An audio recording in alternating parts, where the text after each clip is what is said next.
नमस्कार, मैं हूं राज पाठक। चिराग पासवान किस पाले में जाएंगे, इसका इंतजार महागठबंधन को भी है और एनडीए गठबंधन को भी है। एक तरफ बीजेपी के हनुमान कहे जाने वाले चिराग पासवान इन दिनों खामोश हो गए हैं। वो अपने आवास पर हैं, किसी से नहीं मिल रहे हैं। यहाँ तक कि अपने पार्टी के तमाम शुभचिंतकों, जितने भी नेता हैं उनसे भी मिलने से इनकार कर रहे हैं। कारण बस इतना है कि जो सीटों का बंटवारा होना है एनडीए में, उसमें उनके मनपसंद का सीट उनको शायद नहीं मिल रहा है। इसलिए चिराग पासवान अब इस स्थिति में आ गए हैं कि या तो वो भाजपा के तमाम बड़े आला कमान से सीधे बात करेंगे या फिर कोई बड़ा फैसला कर लेंगे।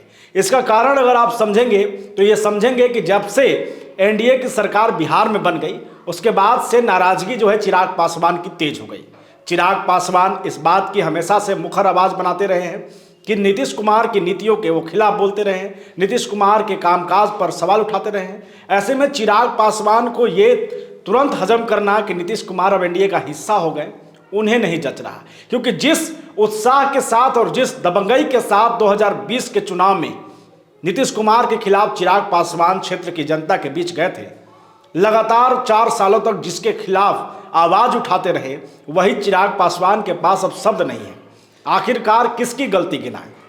लालू प्रसाद यादव की गिनती अगर वो गिनाएंगे, गलती अगर गिनाएंगे, तो फिर मामला 15 साल पीछे चला जाएगा। ऐसे में अब अगर 15 साल जो बीता है उसकी बात अगर वो करेंगे, तो फिर भाजपा के तमाम आला कमान जो हैं वो नाराज हो जाएंगे। जिसके वो हनुमान हैं, शायद वो भी नाराज हो जाएंगे। इसलिए चिराग पासवान इस दुविधा में फंस गए हैं कि अब नीतीश कुमार की बुराई करेंगे तो सरकार हमारी जाएगी, हमारे नेता जो हैं वो नाराज हो जाएंगे, और अगर अपनी पार्टी की बात करेंगे, अपने लोगों की बात करेंगे, तो फिर सीटों का जो बंटवारा होना है वो तो उनको चाहिए। सीट उन्हें चाहिए, और सीटों को लेकर के ये जो लगातार एनडीए में, गठबंधन में जिस तरीके से बवाल मचा है, जदयू अपनी हिस्सेदारी मांग रही है जो 2019 में उसे मिला था। दूसरी ओर लोजपा है। हालांकि 2019 के आंकड़ों में लोजपा जो है वो 6 सीटों के साथ आई थी, जीत करके आई थी, और ये आंकड़ा जब दिखा था तो ये उम्मीद था कि लोजपा अब बीजेपी के साथ हर वो लोकसभा चुनाव में उम्मीदवार के तौर पे उतरेगी गठबंधन में। लेकिन अब आंकड़ा बदल गया। चिराग पासवान एनडीए छोड़ देते हैं नीतीश कुमार के कारण, फिर एनडीए में जाते हैं क्योंकि नीतीश कुमार विरोधी बन जाते हैं। फिर नीतीश कुमार एनडीए में आते हैं और चिराग पासवान की फिर से वही जो है स्थिति बन जाती है कि आखिर करे तो करे क्या। ऐसे में चिराग पासवान की मांग है कि जो हमारी सीटें थी वो हमें मिलना चाहिए। जो हमारे हिस्से की जो सीटें तय की गई हैं बिहार की लोकसभा क्षेत्र के लिए, वो हमें मिले। लेकिन इसमें 2 और जो है प्रॉब्लम है। पहली तो समस्या ये बन रही है एनडीए के लिए कि वहाँ पर उसके 2 गुट हैं जो उनके साथ में हैं। एक लोजपा रामविलास के राष्ट्रीय अध्यक्ष चिराग पासवान हैं, दूसरी तरफ उनके चाचा पशुपति पारस जो कि राष्ट्रीय लोक जनशक्ति पार्टी के संरक्षक हैं। और ये दोनों के बीच में अब एनडीए और भाजपा के जो है आला कमान वो फंस गए हैं। ये कहा जा रहा है कि पशुपति पारस को नीतीश कुमार का आशीर्वाद मिल गया है। नीतीश कुमार ने यह सह दे दिया है कि अब हम आपके साथ में हैं, अपनी आवाज को बुलंद कीजिए।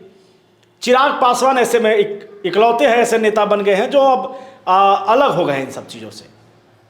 अब मामला जब सामने आ रहा है तो साफ तौर पे ये दिख रहा है कि चिराग पासवान अपनी आवाज़ जब उठाना चाह रहे हैं तो वो कोई उनकी जो है वकालत करने को तैयार नहीं है।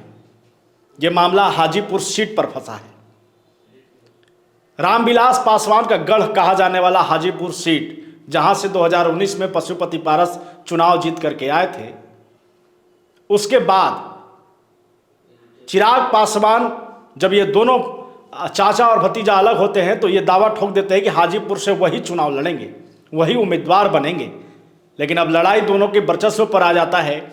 चाचा ये कहते हैं कि हम यहाँ से लड़ेंगे क्योंकि मेरे बड़े भाई ने हमें ये जिम्मेवारी सौंपी है, और चिराग पासवान ये कहते हैं कि मेरे पिता की वो जगह है, उनकी यादें हैं और हम वहाँ से चुनाव लड़ेंगे। इसी बीच एनडीए और भाजपा के वो नेता जो हैं वो इस दुविधा में फंस गए कि आखिरकार हम चिराग और पशुपति पारस को मिलाए तो मिलाए कैसे। सीटों का जो गठबंधन है इसको एक दूसरे के बीच बांटे कैसे। ऐसे में चिराग पासवान को लेकर के ये भी अब खबरें आने लगी हैं जो राजनीतिक पंडित हैं वो एक संकेत दे रहे हैं कि जिस तरीके की स्थिति अब बनते जा रही है और बीजेपी ने जिस तरीके से सीएम नीतीश कुमार को हाथों हाथ उठा लिया है, उसका नुकसान उसे ही होगा। चिराग पासवान इस स्थिति में पहुंच गए हैं कि वो जल्द से जल्द ऐसा फैसला ले ले जो चौंका देगा एनडीए के तमाम नेताओं को और खास करके बिहार की जनता को, क्योंकि उन्हें ऑफर भी मिल रहा है।